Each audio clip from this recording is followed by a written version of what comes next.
I stared at the hospital ceiling, feeling the dull ache of pain creeping through my body. My name is Margaret, and I'm 45 years old. I should have been living a comfortable life, having recently inherited my father's $20 million family business, a legacy he built from the ground up with decades of hard work and dedication.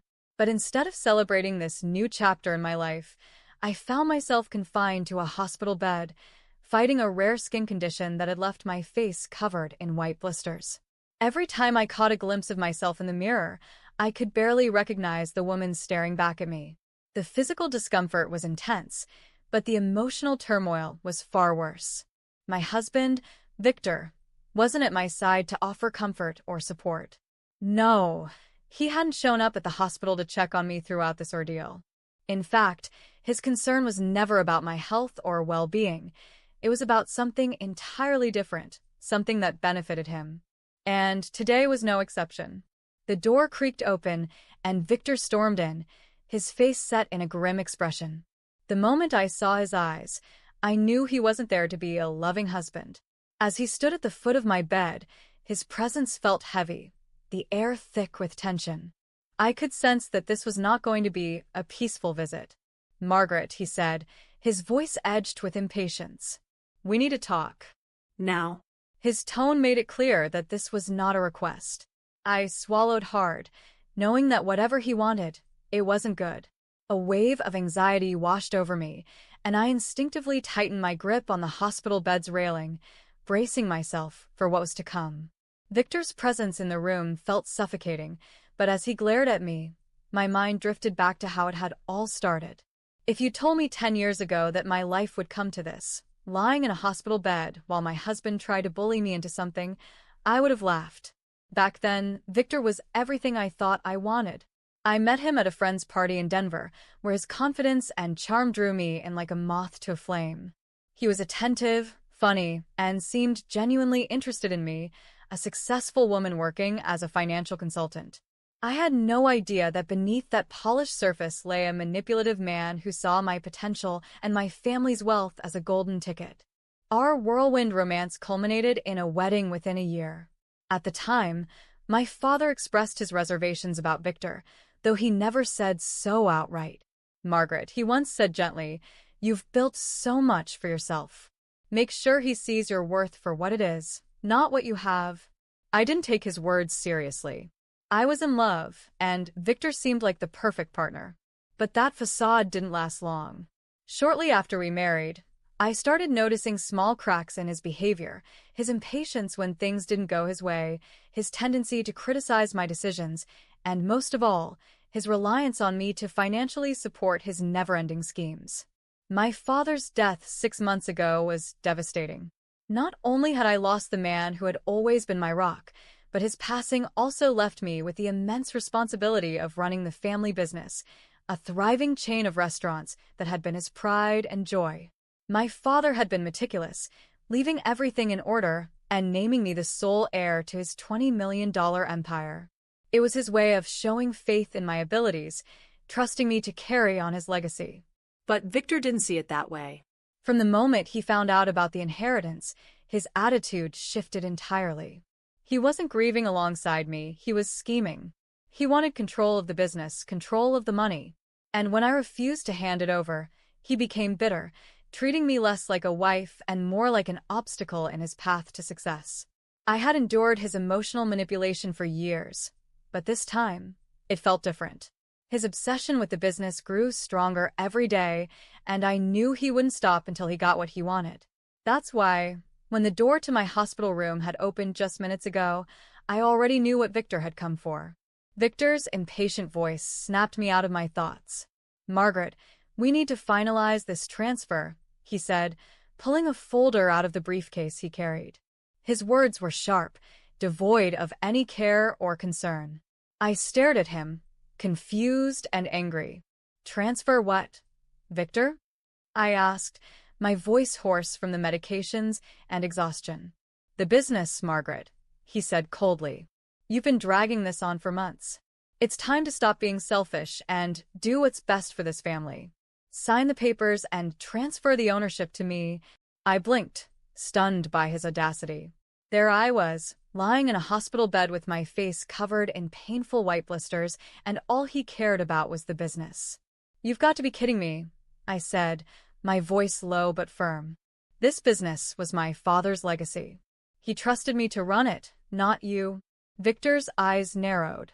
"Don't give me that," he snapped. "You're lying here, doing nothing, while I'm the one trying to keep everything together. Do you know how hard it's been for me? You're in no condition to handle a company right now." "I'm not signing anything," I said, my anger rising. "This isn't about the business. This is about you wanting control, and I won't let you take that away from me."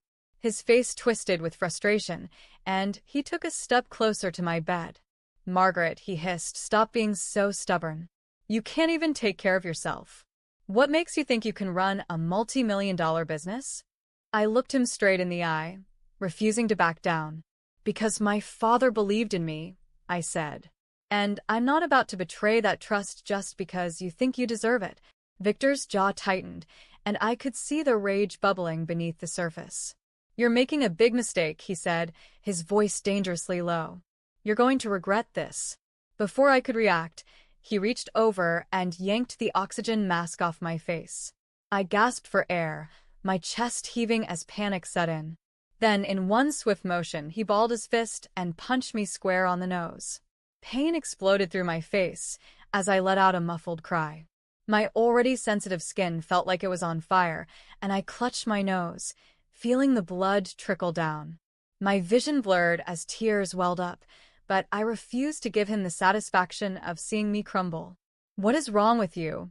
I managed to say, my voice shaking. "How could you do this to me?"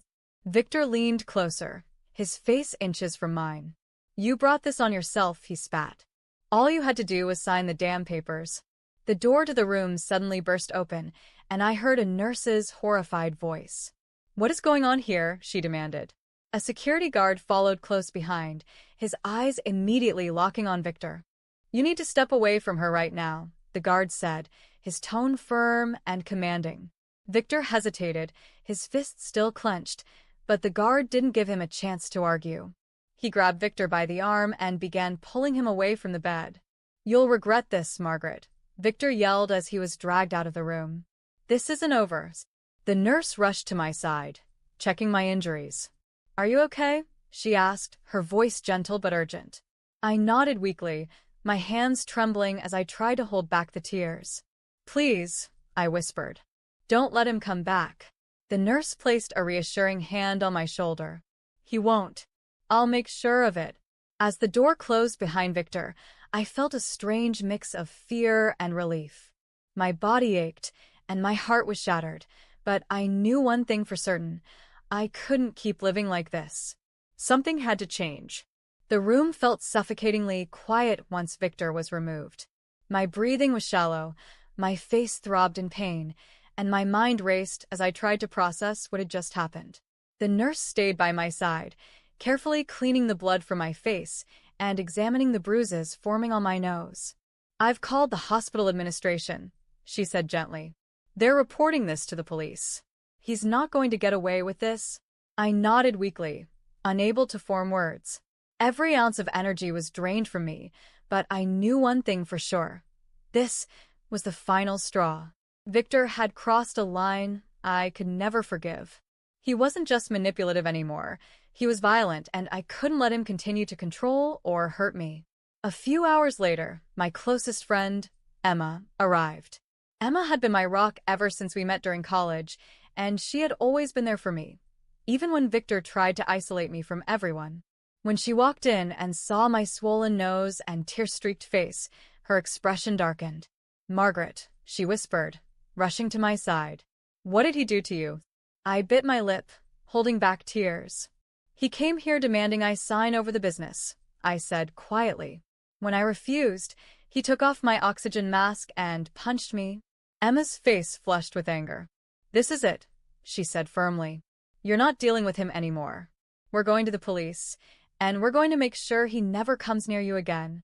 Her words gave me a sense of relief, but also guilt. For so long, I had tolerated Victor's behavior, hoping things would get better. Now I realized that by staying silent, I had allowed his abuse to escalate. Emma wasted no time. She contacted the hospital staff and ensured that a detailed report of the incident was filed. The nurse who had witnessed the attack also agreed to provide a statement. "We won't let him intimidate you anymore," Emma said, squeezing my hand. "You're not alone in this." Over the next couple of days, I began to feel a small sense of control returning to my life. The hospital administration confirmed that they had submitted the incident to the local police, and I received a visit from an officer who took my statement. They assured me that Victor would be held accountable for his actions. It wasn't just about the physical pain he had caused me. It was about the years of manipulation, control, and emotional abuse that I had endured. For the first time, I was beginning to see a way out. A few days after the incident, I met with my lawyer, Sophia Reed, in her office. Sophia had helped me with the legal formalities of my father's estate after his passing, and she knew the intricacies of my situation better than anyone. When I explained what Victor had done in the hospital, her expression hardened. "Margaret, this isn't just domestic violence," she said firmly. "This is an outright attempt to manipulate you into giving up your inheritance.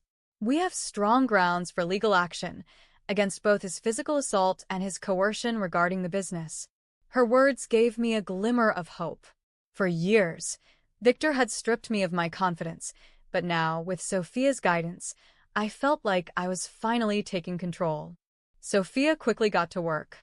We compiled everything we had: hospital records documenting the injuries Victor had caused, including the bruises and the damage to my sensitive skin condition. Witness statements from the nurse and security guard who intervened during the assault. Financial records from the family business showing that Victor had no claim or involvement in its management. A copy of my father's will, which clearly stated that the $20 million business was left solely to me. Victor, as expected, didn't take this lightly. Over the next few days, he tried to contact me repeatedly, leaving voicemails filled with empty apologies and thinly veiled threats. "You're ruining everything, Margaret," one voicemail said. "If you think you can win this, you're wrong." Sophia advised me to ignore his calls. "Don't engage with him," she said. "Let the evidence speak for itself." The day of the court hearing arrived, and I walked into the courtroom feeling a mix of anxiety and determination. Sophia was by my side, her confidence steadying me as we took our seats. Victor was already there, sitting at the defense table with his lawyer. He looked nervous, but his usual smugness was still visible. Sophia began by laying out the case, starting with the hospital assault. She introduced the nurse and security guard as witnesses, who recounted the events in vivid detail. Their testimonies painted a clear picture of Victor's violent and manipulative behavior. Next, Sophia presented the medical records, showing the injuries Victor had inflicted on me. Photos of my bruised nose and blistered face were displayed in court, leaving the gallery silent. Victor's lawyer tried to downplay the incident, arguing that he had acted out of frustration and hadn't intended to hurt me. But Sophia dismantled their arguments with precision. "This isn't just a moment of frustration," she said, her voice unwavering. "This is the culmination of years of manipulation and abuse, culminating in a physical assault against a vulnerable woman in a hospital bed." When Victor took the stand, his usual confidence faltered. He stumbled over his words, trying to justify his actions, but his attempts to shift the blame only made him look worse. "She's exaggerating," he said at one point. "I was trying to have a reasonable conversation about the business, and she blew it out of proportion." Sophia's cross-examination was relentless.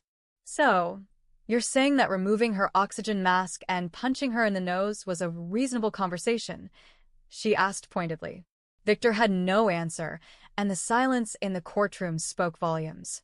After hours of testimony and deliberation, the judge delivered the verdict. Victor was found guilty of domestic violence and coercion.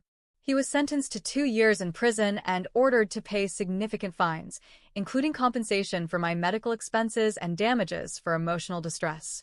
As the gavel struck, signaling the end of the case, I felt a wave of relief wash over me. Justice had been served, and for the first time in years, I felt free. With the court case behind me, I finally had the space to focus on my recovery, both physically and emotionally. The days that followed felt surreal. For the first time in years, I didn't have to look over my shoulder, wondering when Victor's next outburst would come. The looming shadow of his manipulation and control was gone, and I could finally breathe freely. The hospital staff provided excellent care for my skin condition, and with time, the blisters on my face began to heal. Though the process was slow and the pain lingered, I refused to let it break my spirit. My doctor encouraged me to focus on self-care, reminding me that healing wasn't just about physical recovery but also about emotional strength. Each day, I found myself growing stronger. I started journaling my thoughts, writing down everything I had endured, and it helped me process the years of pain Victor had caused. It wasn't easy, but I was determined to reclaim the confidence and independence he had tried to strip away. Once I was discharged from the hospital, I turned my attention to my father's legacy, the family business. Walking into the office for the first time after months of chaos was bittersweet. The memories of my father were everywhere, from the framed photos on the walls to the notes he had left in his meticulous handwriting. I gathered the employees for a meeting and reassured them that the business was in safe hands. This company was my father's dream, I told them, and I promised to honor his legacy by taking it to even greater heights. I poured my energy into the business, learning every detail and making strategic decisions to ensure its growth. With the support of my team, I felt more capable than ever. Every milestone, every success, was a tribute to my father and a reminder to myself of how far I had come. As part of my fresh start, I decided to move out of the house Victor and I had shared. It was filled with too many bad memories, and I needed a space that felt like my own. I found a cozy house in a quiet neighborhood where I could focus on rebuilding my life without the weight of the past dragging me down. Decorating the new house became a therapeutic process. Each piece of furniture, every photo on the wall, felt like a declaration of my independence. It wasn't just a house, it was a sanctuary, a symbol of the life I was creating for myself. One evening, as I sat in my new living room, I found myself scrolling through videos online. I realized how many people shared stories of resilience and survival, and it sparked an idea. What if I shared my story, not just the struggles, but the strength it took to overcome them? With the encouragement of my lawyer, Sophia, and my close friend, Emma, I launched an online platform to share my journey. At first, it was just a blog where I wrote about my experiences, but soon, I began creating videos, talking openly about surviving an abusive marriage, fighting for justice, and reclaiming my life. To my surprise, people connected with my story almost immediately.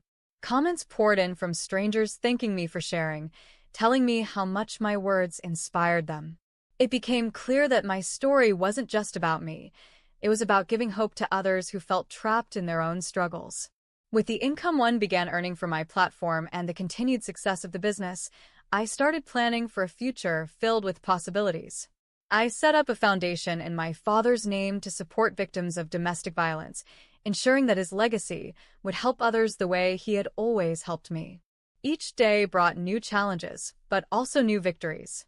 Whether it was meeting business goals, connecting with people online, or simply enjoying a peaceful moment in my new home, I felt immense gratitude for the life I was rebuilding. Looking back, I realized that everything I had endured, Victor's manipulation, the assault, the legal battle, had only made me stronger. I wasn't the woman who had silently endured his abuse anymore. I was a survivor, a fighter, and a leader. As I sat by the window of my new home, watching the sun set over the quiet neighborhood, I felt a sense of peace I hadn't known in years. My father's legacy was safe, and my life was my own again.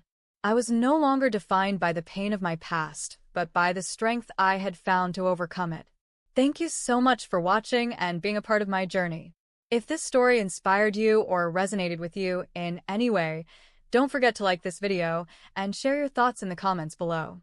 Your feedback means the world to me, and I'd love to hear your stories or experiences. If you haven't already, make sure to subscribe to my channel for more inspiring stories, life lessons, and empowering content. And don't forget to hit the bell icon so you never miss an update.